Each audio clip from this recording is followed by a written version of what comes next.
உடல்நலக் குறைவால் காலமான தமிழக அரசு எரிசக்தி துறை செயலாளர் பேலா வெங்கடேசன் உடலுக்கு முதலமைச்சர் மு.க.ஸ்டாலின் அஞ்சலி செலுத்தினார்.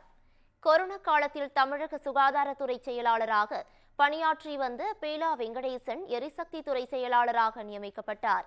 இதனையடுத்து அவர் கிருஷ்ணகிரி மாவட்ட முதன்மை செயலாளர் மற்றும் மாவட்ட கண்காணிப்பாளராக நியமிக்கப்பட்டார். இந்த நிலையில் கடந்த 2 மாதங்களாக உடல்நிலை சரியில்லாமல் போனது. இதனால் அவர் தனியார் மருத்துவமனையில் சிகிச்சை பெற்று வந்தார். மருத்துவமனையில் இருந்து கொண்டே அரசு பணியில் தொடர்ந்து கவனம் செலுத்தி வந்தார். தொடர்ந்து சிகிச்சை பெற்று வந்த அவர் நேற்று சிகிச்சை பலனின்றி உயிரிழந்தார்.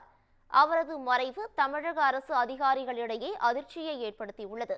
முதலமைச்சர் மு.க.ஸ்டாலின், எடப்பாடி பழனிசாமி, அண்ணாமலை, நயினார் நாகேந்திரன் உள்ளிட்ட தலைவர்கள் இரங்கல் தெரிவித்துள்ளனர்.